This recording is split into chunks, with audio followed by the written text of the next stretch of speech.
It is always a possibility, but don't expect me and HD to stop working together. We have a lot of stuff lined up that we will be working together on, and we do know it's kind of annoying to have to follow two channels, but we think that it's just kind of we think it's just a small price to pay for the amount of work we're putting into it. So it is always a possibility. One thing we're working on is trying to get YouTube partnership, which we're in discussion with a lot of people who are connected to YouTube. Is it a long shot? We don't know, but if we can get the partnership, then definitely a dual channel is still a possibility, because then we can get partnership on that one as well, and we think that'd be hugely successful. So that is definitely always a possibility, just not with everything we have going on right now. It's not like next on our to-do list, but we do know that the fans would love it, and that's in the back of our minds. It's just kind of, one of those in our free time type of deals. Yep, partnership is a great goal for us to achieve right now. So we are working pretty hard to achieve that. That's actually one of the reasons why I do a lot of my recent videos. I do this little pregame show thing, which is really enjoyable for me. But one of the main reasons is because YouTube partnership is definitely something I'd like to achieve, and so we kind of try to put in a little bit more of ourselves into the videos. So hopefully that's something we can get, and I'll be applying within a couple of weeks. We'll see what Google says. Yeah, well, the 11-minute limit itself is good enough, not to mention the Google AdSense revenue and all that.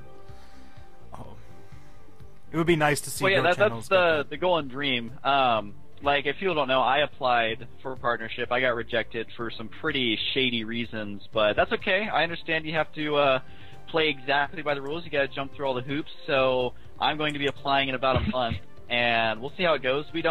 I mean, it's not like our end all be all. Like, we don't have to get that to continue what we're doing. No matter what happens, it's going to be the same amount of content or more. So whether or not Google thinks we're good partnership material, even though we're costing them, like I did the math, and we've talked to, I think, Alex, we've talked to like 3 or 4 companies for hosting our own videos, and I think the low ball end was like $20,000 a month if we were to host our own videos elsewhere, like on our own website. And so I know Google owns all their servers and whatever, but imagine how much money me and HD are costing them, just costing Google. So they're hopefully going to look at us and realize, man, these guys are really chewing through our wallets. Maybe we can actually give them partnership. So that's what we're hoping for. We're not like mad at anyone. We're just trying to figure out what we need to do. Trying to get in contact with Google is always, a challenge, and so that's what we're working on, for those of you who don't know. But like I said, it's not our end all, so we have a lot of other stuff lined up should that fall through. But either way, it's super exciting. If we can get partnership, that just means we can upload longer videos, like you said, and also we can upload more videos, because I know for me, I would be determined to make a good channel. So I think that's all pretty much we had to really say about the whole partnership thing. Okay, well, there's some news here. We got some relatively recent stories, and I'm sure I'd like to hear your take, your excitement, your dismay on some of these things. Let's first talk about the Kespa versus Blizzard debacle. The various news sites have shown that they've been going back and forth. Both sides are basically thinking the other side's being an unreasonable jerk. Unfortunately, there's not a whole bunch of details out about what's actually being said, but do you guys have any insight from what you can garner of this really nasty argument they're having? Yeah, sure. I'm not trying to be a jerk, HD. I think it's just easy if I talk first and then you talk after. So, unless you, anyways, yeah, the whole go. Shut up, Mike, and go. Anyways, the whole Kespa versus Blizzard thing. Like you said, it's really important that there's not a lot of information. And so, I mean, of course I want to jump to Blizzard's defense and say, they're the best company in the world! But since there's not, which I do think they're the best company in the world, by the way, but since there's not a lot of information, I think it would be foolish of me to be like, Blizzard's right, Kespa has no stance whatsoever, they're an evil company, they're making millions off of Blizzard. We just don't know the details at all. So I will say in general, it is Blizzard's game, and they should be able to own the rights to it and how people use it. But at the same time, since it's turned into a sport, it's like, who owns the rights to soccer? Like, I mean, anyone should be able to have a soccer league. So it comes down to, can those two things be compared at all? So I don't know. Blizzard can do what they want. It's their game, so that's how it is right now. And I just hope that Blizzard does something that is in the fairness of esports and just kind of, helps out esports, because I love esports. I would love to see esports be mainstream.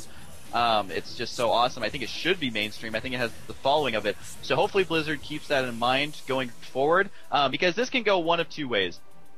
It can go, Blizzard doesn't talk to Kespa and then doesn't talk to anyone, and they just force people to pay outrageous fees to run tournaments. That could be a possibility. Or they could cut out Kespa, which they've already done, and then start looking to other alternative ways to get their game out there. Like, if they may not be able to get an agreement with Kespa, maybe they can get an agreement with either GOM or even any other company outside of Korea, any esports company, and then go from there. So that's what I hope. I hope that they don't look at just the dollar signs on how much money they can make, which of course they're a company, that's the goal. But I hope that they look at it that they can make an awesome, esports around the world, because they really can. And I think that Alex may have disconnected. I'm just curious. Can you hear us, Alex? I can hear. I was wondering if of our interviewer here, did he disconnect? Nope, oh he's no, still I'm around, here. so I think we're okay.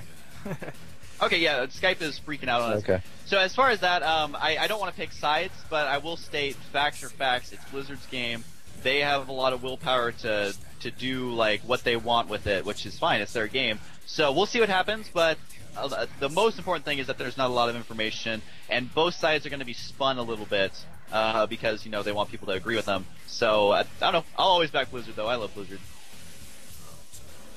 I think Kespa and Blizzard both have good stances where they stand right now, and I mean I know a lot of people like to hate on Kespa or whatever because they've just been this what people see as a corrupt organization that doesn't work for the players, and it's kind of a greedy, corrupt organization. That's the general gist of how people feel, but everyone has to also recognize that Kespa, at least this is how I feel, I think Kespa is partly the reason why esports became so big in Korea. And for a company like Blizzard, I'm just kind of playing devil's advocate, but for a company like Blizzard to come in and want a piece of the pie after it's been baked, it's just a little asking. Maybe it's asking a little too much. At the same time, though, maybe Kespa has just been this organization that's been so corrupt and been put through the works that Blizzard has a right to go in there and take control of the second party content that has evolved out of Starcraft. I mean, it's really a tough kind of decision, and it may or may not go to court actually. But I really wouldn't. I don't take sides on this issue. I think either way it goes, StarCraft 2 is going to become big, whether it is through whether in Korea at least, whether it is through Kespa or whether it is through a different organization. It doesn't really matter because everyone's playing StarCraft 2 and everyone's hyped for it. Okay, now the next story I got here is a little older. It's about a month or two old, and that's that whole explosion of betting scandals about all the old Brood War players throwing games to make money off of betting. And the list of people who were under investigation for doing this was huge and pretty damaging if even half of them got convicted. Did you guys get a look at that at all, or...? Yeah, I wasn't following that super close, but I do know the details. Like you said, a long list of top-tier players. I mean, we're talking top-tier players, the ones that everyone knows and loves. And so I'm going to be completely honest and 100% blunt here. If my job was to play StarCraft for 12 or more hours a day, almost 6-7 days a week, and someone's coming to me and saying, hey, if you throw this match against Bogus... Oh, how fitting, but bogus game. But anyways, and here's $20,000 to do it. You bet your whistle, or I guess it better be a valuable whistle. But either way, I would throw that match in a heartbeat because, I mean, you're working so hard, and even the top tier players, I don't think they're making as much money as they should. I mean, there's figures saying $300,000 for like Boxer back in the day. I honestly think he should have made more because the amount of effort you put in, how good you have to be, and all that stuff, it's still not that great a pay. And so if I was in that situation, maybe I'm not honest, but you're working nonstop. You pretty much have no life. You're playing StarCraft 1. It would be very difficult for me to go, no, I think I'm going to accept my 12-hour-a-day wage and be respectable. Because, I mean, if it's in the finals of something, but if it was just one match, like in one thing especially is in in the team leagues where say you're kind of a center of the line player, if you throw one game, it's number one, you're not getting kicked out of the individual leagues, but also your team still has a huge chance of winning. And so maybe I'm going to play devil's advocate here on this one, but I can completely sympathize with or empathize, or whatever the right word is, with people who would do that, especially since they're kids, man. A lot of these players are like 16, 17. I mean, people are going to be like, oh, they're terrible, oh, I don't like StarCraft anymore, but you really got to put it into perspective. I mean, when you were 15 or 16, if you had to play StarCraft it's not like they have to, it's their job, they choose to, but if you're playing StarCraft for 12, 13 hours a day, and someone's like, here's $20,000 to accidentally do the wrong build order, I mean, oh man, that would be tough for me to say no to, but, I mean, it does suck. And I think part of the main reason that people are tempted to take those offers